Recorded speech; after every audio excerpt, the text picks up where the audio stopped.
할렐루야. 자, 오늘 이 시간 우리 주님께 나오신 저와 여러분들을 환영하며 축복합니다.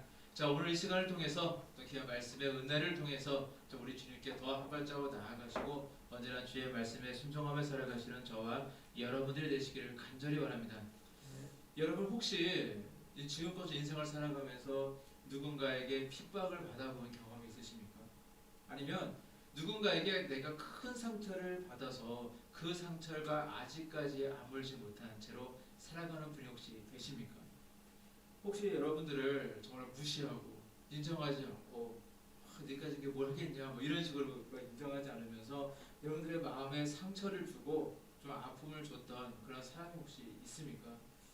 자, 그래서 그런 사람을 생각할 때 내가 다 용서하며 다 사랑하며 살 수 있겠는데 저 사람만큼은 도저히 내가 용서할 수 없겠다라고 혹시 생각되는 사람이 혹시 있습니까?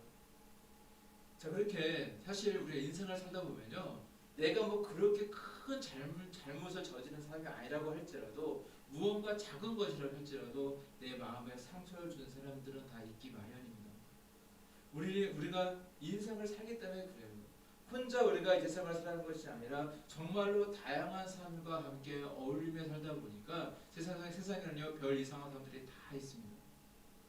저도 사실 살다 보면 생각해 보면 저희도 사실 그런 사람들이 있었어요. 한 명이 아니라 여러 명이 있었겠죠. 하지만 저희도 이제 그걸 생각할 때 제 마음에 정말로 그런 마음에 들 때에 정말 하나님께 나와서 하나님 앞에 정말 제가 그 사람을 용서했습니다. 이렇게 저도 고백했던 정말 그런 경험도 저에게도 있습니다.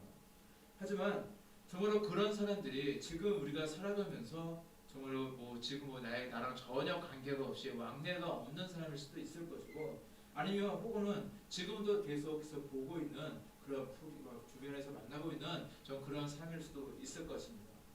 그런데 만약 나를 이렇게 억울하게 했거나 나의 마음에 큰 상처를 주었던 그런 사람이 한 명이 있는데 하나님이 그 사람을 나에게 만일 무조건 용서해라, 무조건 사랑해라 라고 한다면 그 말씀에 순종할 수 있는 분이 사실 몇 분이나 계실 겁니다. 그러나 우리는 사실 내가 머리로는 하나님 앞에 나와 하나님 제가 그를 용서했습니다, 용서하겠습니다 라고 고백할 수는 있습니다. 하지만 내 마음은 사실 그렇게 쉬운 일은 아닐 것입니다. 왜냐하면요 우리 사람의 어떤 모습이 그래요. 누군가에게 나이가 좋은 일을 해줘서 누군가에게 내가 은혜를 많이 받았는데 사실 그 받은 은혜는 내가 쉽게 잊어질 수 있습니다. 하지만 누군가에게 내가 상처를 받으면 그 상처받은 일은요 절대 잊혀지지 않는 것이 잊어버리지 않는 것이 바로 우리 인생들의 특징이기 때문에 그렇습니다. 우리가 영화를 보더라도요 옛날에 성룡 나오는 그런 영화를 보게 되어지면 취권, 사건 그런 영화가 좀 생각이 나는데 항상 어떤 인물이 등장하면 악당이 한 명이 나옵니다. 굉장히 무술이 세계 최고의 수준인 그 악당이 등장을 하는데 그 악당에게 내 부모가 내 형제가 억울하게 이제 죽게 되어져요. 그러니까 어린 시절에 그 모습을 보고 나서 이 아이는 자라면서 복수하기 위해서 막 어떤 운둔에 있는 어떤 사부를 만나서 그 사부에게 치권을 배우거나 사고를 배우고 하면서 그렇게 막 무슨 훈련을 해서 실력이 막 향상되어서 이제 그가 이제 드디어 그 원수를 만나서 이제 싸워서 이겨서 그 원수를 갖게 되어지는 그런 이야기들. 우리가 그런 이야기가 단순한 이야기인데 그런 영화를 보면서 우리의 마음이 사실은 저도 모르게 우리 마음속에 시원해지는 것을 느끼게 되어집니다. 왜냐하면 나는 직접 그렇게 할 수가 없거든요. 만약 내가 나에게 원수 진 사람에게 정말 내가 원수를 갖게 해준다면 우리는 감옥에 가야 되고요. 제 인생은 망가지는 것이고요. 그리고 윤리적으로 그렇게 해서는 안 되기 때문에 영화 속의 주인공처럼 내가 복수할 수는 없기 때문에 이 주인공이 정말 복수하는 그 모습을 보면서 우리는요 그 모습을 통해 대리만족을 하게 되어집니다. 야 저렇게 악독한 사람은 죽어도 싸다.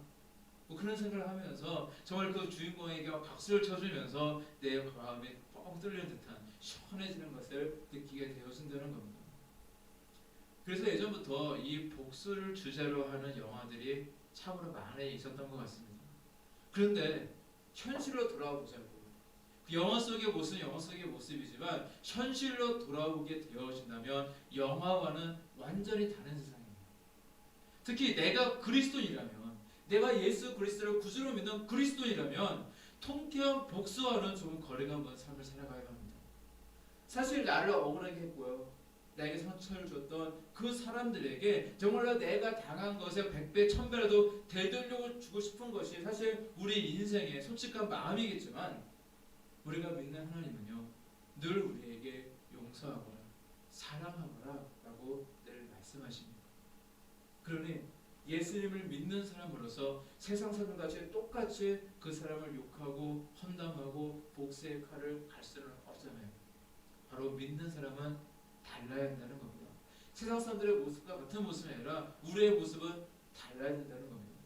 성경에 보면요, 하루는 예수님의 수제자였던 이 베드로가요, 예수님께 아주 자신 있게 이런 이야기를 합니다. 마태복음 18장 21절 말씀인데, 그때 베드로가 나와 가로되 주여, 형제가 내게 죄를 범하면 몇 번이나 용서하여 주리이까? 7번까지 하오리까? 라고 묻습니다. 이때 아마 베드로의 마음은요, 이 7번도 굉장히 큰 숫자였어요. 내가 이렇게 나에게 원수 신서, 내가 잘못한 사람에게 7번 용서해 준 것이 절대 쉬운 일이 아니기 때문에 내가 그렇게 한다고 하면 당연히 우리 예수님께서 칭찬해 주시겠다라는 그런 생각을 했을 수도 있어요. 그래서 아주 당당하게 자신 있게 이런 질문을 했던 것입니다. 그런데 예수님께서는요, 베드로의 생각과는 좀 다르셨어요. 마태복음 18장 22절 바로 그 다음 절 말씀 보게 되어지니까, 예수께서 가라사대 내게 이르노니 7번뿐 아니라 이름같이 7번이라도 할지니라 말씀하고 있습니다. 70 곱하기 7이잖아요. 490번입니다. 베드로는요, 7번 용서하면 되죠? 물어보니까 예수님은 아니 490번쯤 해야지 대답하시는 거예요. 이 이야기는 490번 용서하는 의미가 아니라 계속해서 항상 늘 용서하며 살아가라 하는 바로 우리 예수님의 말씀인 것입니다. 그렇다면 우리 그리스도인들은 원수들에게 복수할 방법이 없는 것일까요? 뭔가 억울한 것 같잖아요. 나는 복수도 못하고 나 이렇게 당하며 사는 것이 좀 억울한 것 같은데, 그런데 성경은요, 우리 그리스도인들도 복수할 수 있는 방법을 우리에게 분명히 알려주셨습니다. 로마서 12장 20절 말씀 보게 되어 이렇게 말씀하고 있어요. 내 원수가 줄이거든 먹이고 목마르거든 마시게 하라. 그러므로 네가 숯불을 그 머리에 쌓아 놓으리라 라는 말씀이 있어요. 바로 이것이 우리 그리스도인들이 할 수 있는 최고의 복수 방법입니다. 그런데 이 말씀을 잘 이해하기 위해서는요, 이 말씀의 중에 있는 숯불을 머리 위에 놓는다는 그 의미에 대해서 우리가 좀 알아봐야 돼요. 당시 어떤 시대적인 상황과 연결해서 보면은 이게 무슨 뜻인지 우리가 알 수가 있습니다. 예전에 이스라엘 사람들도요, 우리나라처럼 그 아궁이 같은 것에 이제 불을 떼워서 밥을 지으며, 그 나라는 밥을 짓는 건 아니지만 예로 이렇게 밥을 지으면서 그렇게 식사를 했습니다.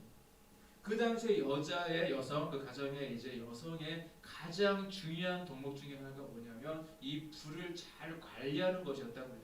굉장히 불이 귀하기 때문에, 그래서 이 불을 꺼트리면 안 되고 늘 이 불을 잘 관리를 해야만 했다고 합니다. 그러다가 혹시라도 불을 실수로 꺼트리게 되어지면요, 이제 당장 밥을 해먹을 수 없게 되기 때문에 온 가족이 굶어야만 하는 사태가 이제 발생하게 되어진다고 합니다. 그리고 이제 그런 문제가 생기게 되어지면 이 여성은요, 모든 책임을 다 졌다고 해요. 그래서 책임하는 여성은 어떻게 하겠습니까? 옆집 가서 불을 꺼야 되잖아요. 그래서 옆집에 가서 이제 숯불을 이제 빌려오게 되어지는데, 근데 이 숯불을 담아오는 장비가 이제 머리에 이고 오는 그런 장비였다고 그래요. 그래서 그 머리에 숯불을 이고 오는 그 장비를 마치 우리나라에 어렸을 때 아이들이 이제 그 잠자다가 이제 오줌을 싸면 옷을 이불에 싸게 되어지면 키를 머리에 쓰고 이제 소금을 얻어오는 장면과 이제 흡사합니다. 그러니까 불을 꺼트린 여성은요, 이 숯불을 머리에 이고 오면서 동네 사람들 시선을 이제 받게 되어지요. 그러면은 자신은 참 게으르고 칠칠 못하는 사람이다라는 것을 나타내는 표시였다고 합니다.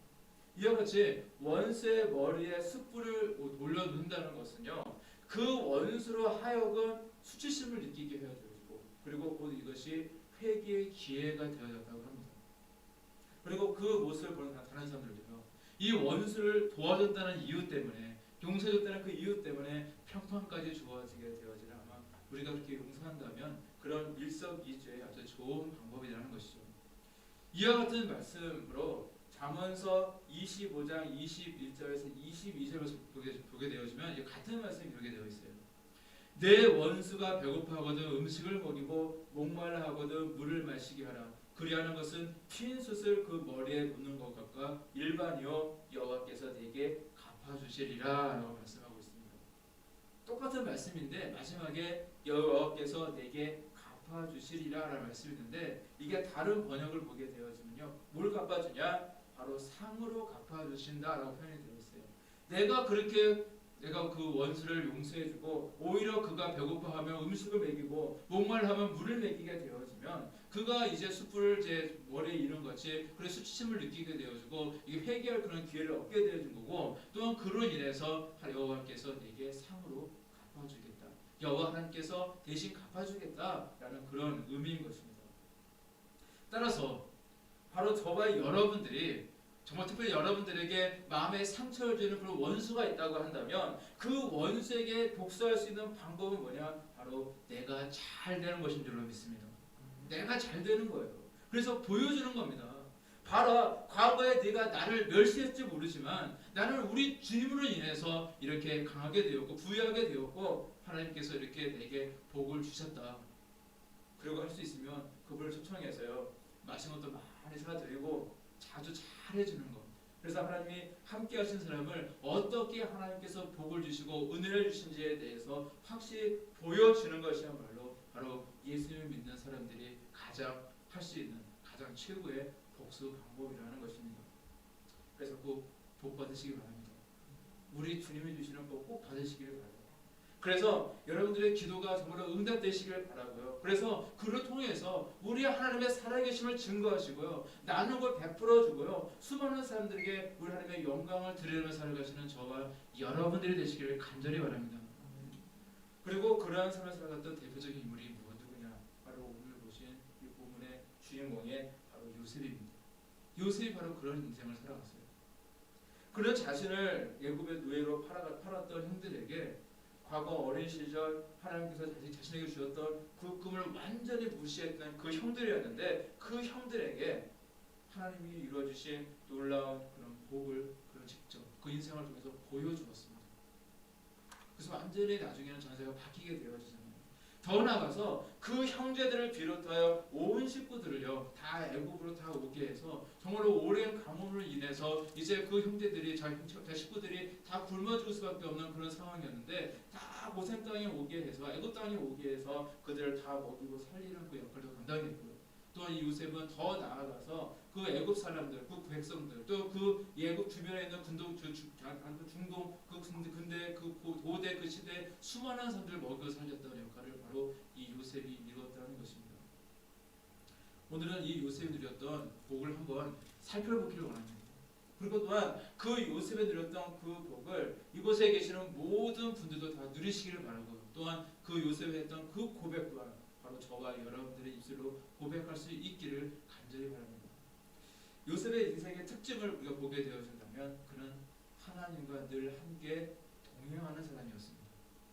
창세기 39장 23절 말씀에 여호와 하나님께서 요셉과 함께 하셨더라라고 증거하고 있습니다. 그리고 그는 요셉의 삶을 통해서 정말 우리는요 이 요셉의 삶을 통해서 하나님이 함께 하시는 사람 하나님과 동행하는 사람의 그 삶을 우리 하나님께서 어떻게 바꾸어 주시는지에 대해서 우리는 분명히 볼 수 있습니다. 그러니까 여러분 고속버스 한번 타보신 적 있으실 거예요. 저도 어린 시절에 이제 고속버스를 타고 제가 이제 고향이 전라남도 강진이기 때문에 이제 서울에서 강진까지 이제 고속버스를 타고 갔던 기억들이 참 많이 있는데요. 이제 어느 고속버스에서 그 목적지가 이제 거의 도착하게 되자 고속버스 그 기사가요 이제 마이크를 잡고 안내 방송을 했습니다. 잠시 후 이 차는요 목적지 부산에 도착합니다. 이렇게 방송을 했어요. 자, 이 기사의 안내 방송을 들었던 이 승객들은요 갑자기 모두 자리에서 일어나서 한바탕 소동이 벌어졌습니다. 아니 왜 전라도 광주로 갈 그 차가 왜 부산에 온 거요? 도대체 어찌된 일입니까? 라고 그렇게 이야기를 했어요. 이 당황한 운전사는요 차에서 내려서 앞에 있는 그 어디 목적지 행선지 있잖아요. 그 그 생선지를 바라보더니 이렇게 이야기를 합니다. 내가 차를 잘못 탔네. 이런 얘기를 했대요. 알고 보니까 승객들이 버스를 잘못한 것이 아니고요. 이 운전기사가 이 광주로 가야 될 운전기사가요. 그만 버스를 다른 버스를 타고 간 것입니다. 그러니까 운전기사가 잘못하게 되어지니까 모두가 잘못된 길로 갈 수밖에 없었다는 겁니다. 그래도 그 길이 부산으로 가는 길이니까 망정이죠. 다행이죠. 만약 시간과 에너지는 조금 좀 들겠지만 다시 되돌아가면 될 것입니다. 그런데 만약 그 길이 말이 우리의 인생길이라면요. 다른 겁니다. 우리의 인생길은요. 한 번 가면 돌이켜서 다시 돌아올 수가 없기 때문입니다. 잘못 가면 그 잘못한 곳으로 끝이에요. 그래서 우리는 정말로 잘 가야 됩니다.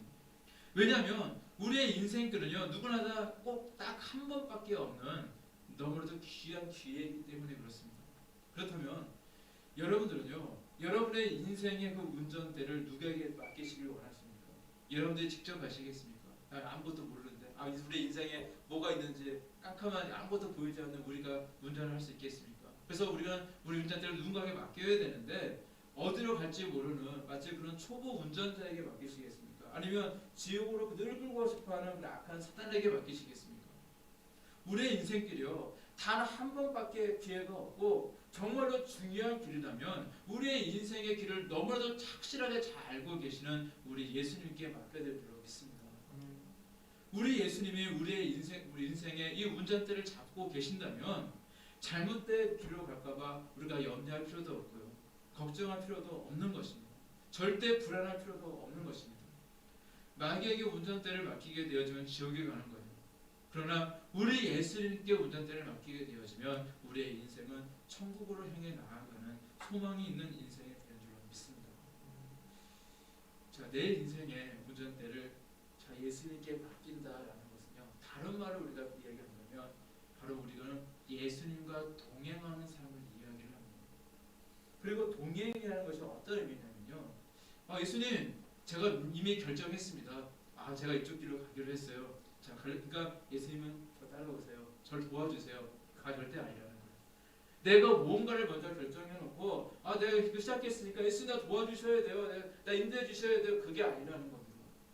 먼저 예수님께 이렇게 나와야 됩니다. 예수님 어디로 갈까요? 예수님 인도해 주세요. 예수님 제가 따르겠습니다. 그것이 바로 동행이라는 겁니다. 내가 뭔가 먼저 좀 일을 저질러 놓고 우리 예수님께 막 맡기면서 나중에 예수님 원망하는 그런 모습이 아니라 처음부터 예수님께 여쭙고 예수님께서 원하시는 그 길로 가는 것. 그래서 예수님과 늘 동행하며 살아가는 그 모습이 진정한 동행이라는 것입니다. 따라서 우리의 인생의 출세와 같이 어떤 목적을 추구하며 살아가는 그런 목적 지향적인 삶에 대해서는 안 된다는 거예요. 내가 출세하기 위해서 돈을 많이 벌기 위해서 정말 그래서 예수님의 힘을 좀 빌리고자 하는 그런 모습이 아니라 늘 예수님의 음성에 귀를 기울이고요. 예수님의 뜻대로 살아가는 바로 예수님 중심적인 삶을 살아가는 줄 믿습니다. 바로 그런 삶을 살아가야 우리는 정말로 요셉과 같은 삶을 살아갈 수가 있는 겁니다. 자, 그런 의미로 볼 때 우리에게 정말로 도리의 비전이라고 놀라운 비전이 있는데 이 비전을 우리가 믿고 나아가는 것도 매우 중요한 일입니다. 그리고 요셉의 꿈과 비전을 이루어주는 하나님은요. 반드시 우리에게 약속해 주신 이 도리의 비전도 반드시 이루어 주실 것입니다. 그런데 막연히 그 콩고물을 바란다고 하잖아요. 콩고물. 큰 기회를 이루는 것이 결코 목적이 되어서는 안 된다는 것입니다. 중요한 것은요. 예수님 중심적인 삶이에요. 우리 주님과 동행하는 삶입니다. 그럴 때 그 삶의 과정 중에 하나님께서는 도리의 비전도 이루어주시는 거고요. 그 과정 가운데 저와 여러분들의 그 꿈과 비전도 이루어주시는 것이고요. 우리의 기도도 이루어주시는 것이고요. 우리를 정적 흥하게 하시고 우리의 뿔을 높여주시는 것입니다. 정말로 사람의 힘으로 상상할 수도 없는 그런 엄청난 일도 우리가 주님과 동행할 때 우리 주님은 이루어 주실 줄로 믿습니다. 이처럼 하나님과 동행했던 요셉 그리고 하나님의 큰 축복을 받았던 요셉이 오랫동안 지속되어졌던 이 큰 흉년으로 인해서 굶어 죽을 수밖에 없었던 온 가족을요 애굽 땅 특별히 고센 땅으로 이끌어 온 이후로 이제 세월이 계속 흐르게 되어집니다. 이제 세월이 흐르다 보니까 이제 아버지 야곱이 나이가 좀 많았었는데 이 야곱이요 이제 나이가 들어서 이제 돌아가시게 되어져요. 그때까지 형들과 이제 아버지 야곱과 함께 불편함 없이 양들을 치면서 그렇게 생활을 했었는데 모든 것이 평화로웠고요. 모든 것이 다 풍족했습니다. 근데 야곱이 딱 죽게 되어지니까 아버지 야곱이 딱 죽게 되어지니까 이제 문제가 발생하기 시작되는 겁니다. 이 형들은요 큰일 났습니다. 요셉의 형들은 큰일 났어요. 더 이상 자신들을 막아주었던 방패의 막이었던 아버지 야곱이 세상에 없게 되었거든요. 그 전까지는 아버지가 살아 계셨으니까 효심이 정말로 많았던 요셉이 자신들을 함부로 여기지 않았고 형처럼 대접해주고 많은 걸 풍족하게 그렇게 은혜를 주었던 것인데 이제는 상황이 달라지게 되었거든요. 그래서 그들은요 같이 의논을 한 끝에 동생 요셉에게 나옵니다. 자, 과거에 자신들이 요셉을 죽이려고 했잖아요. 죽이려 하다가 이제 마지못해서 이제 애굽의 종으로 이제 지나가는 아랍의 상인에게 팔아버렸던 것인데 정말로 지금은 하나님의 복을 주셔서 이제 애굽의 그 2인자지만 사실상 1인자거든요. 근데 그 2인자가 되었던 이 총리 대신에 대한 요셉에게 이제 나와서 정말 자신들의 이 목숨을 좀 부지하기 위해서 뭔가 거짓말까지 꾀를 내면서 이렇게 벌벌벌 떨고 있는 장면이 오늘 보신 이 말씀이거든요. 그러니 그들은 이렇게 이야기합니다. 아버지가 돌아가시기 전에 당신에게 전하라면서 이렇게 말씀하셨습니다. 과거의 형들이 아무리 나쁜 악을 행했을지라도 그 모든 악과 허물을 용서하라고 요셉에게 전하라. 그렇게 아버지께서 이야기하셨습니다. 우리는 당신의 종입니다. 형들의 모습이에요. 형들은요 두려움 때문에 이제는 이제 죽을 수밖에 없다라는 그 두려움 때문에 정말 땅에 어구를 바싹 대고는 그렇게 어구를 줄 수도 없는 그런 상황이었습니다. 요 형들은요 요셉이 복수하겠구나 생각을 했어요. 그리고 형들의 세상은요 세상적으로 보게 되어지면 결코 틀린 생각은 아닐 것입니다. 너무나도 상식적이고 너무나도 일방적인 생각이에요. 세상적으로 기준을 볼 때 못된 짓을 한 사람은요 당연히 그에 대한 벌을 받게 될 수밖에 없는 것이거든요. 자, 그리고 이제 요셉의 한마디면 됩니다. 저들을 감옥에 가두어라. 아니면 저들을 당장 처형해라. 말만 한마디만 하면요 모든 것이 다 끝나는 거고요. 그만큼 요셉은 그만한 권세를 가지고 있었습니다. 자, 그런데 요셉은 세상 사람들의 생각과는 달랐습니다. 이러한 요셉의 모습은요 그가 이미 복을 받을 만한 그릇이었다는 것을 우리에게 분명히 보여주고 있습니다. 하나님께서 복을 주시는 사람들을 보면요 거저되는 사람은 없습니다. 그 사람이 복을 받을 만한 그릇이 되었기 때문에 복을 주시는 것이에요. 형들의 악으로 인해서 이 악의로 인해서 비롯되었던 그 모든 연단과 그 시련들이 있었는데 하나님은요 그 모든 연단과 시련을 통해서 요셉을 복을 받을 만한 그릇으로 빚으셨다는 것입니다. 그런데 요셉은 그 사실을 분명히 알고 있었다는 거예요. 예전에 했던 그 텔레비전 프로 중에 그 우차사라고 하는 프로그램이 있어요.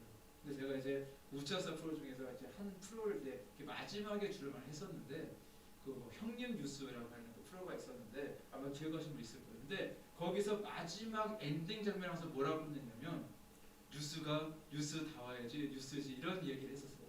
근데 사실 그게 마음에 왔었거든요. 왜냐면 사실 뉴스에서도요 모든 정치, 경제, 사회, 문화적으로 많은 이슈들이 있는데 그것을요 제대로 전달하지 못합니다. 왜냐하면 정치인들의 눈치를 봐야 되고 대통령의 눈치를 봐야 되고 어떤 그런 것들이 있기 때문에 자기들 마음대로 양심껏 뉴스를 전하지 못하는 것이 사실 있거든요. 그래서 그 시사 그걸 약간 좀 빗대어서 이제 코미디이기 때문에 그 사회적인 이슈를 가지고 뭐 이렇게 사회적인 이슈를 막 꼬집었던 뭐 그런 프로였어요. 그래서 마지막에 뉴스 다와의 뉴스지 하면서 끝내는 장면이 있었는데 근데 마찬가지예요. 그래서 교회의 버전을 바뀌게 되어진다면 이렇게 바꿀 수 있을 겁니다.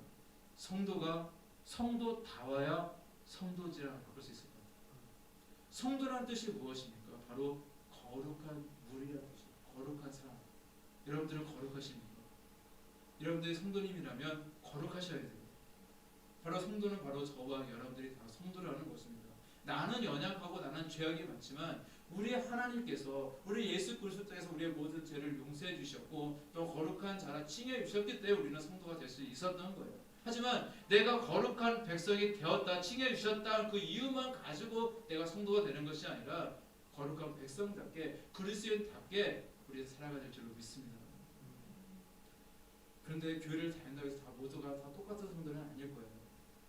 모든 사람들이 다 복을 받기를 원하죠. 다 응답받기를 원하지만 하나님께서는요 복을 받을 만한 그릇이 되어야 주신다는 사실입니다.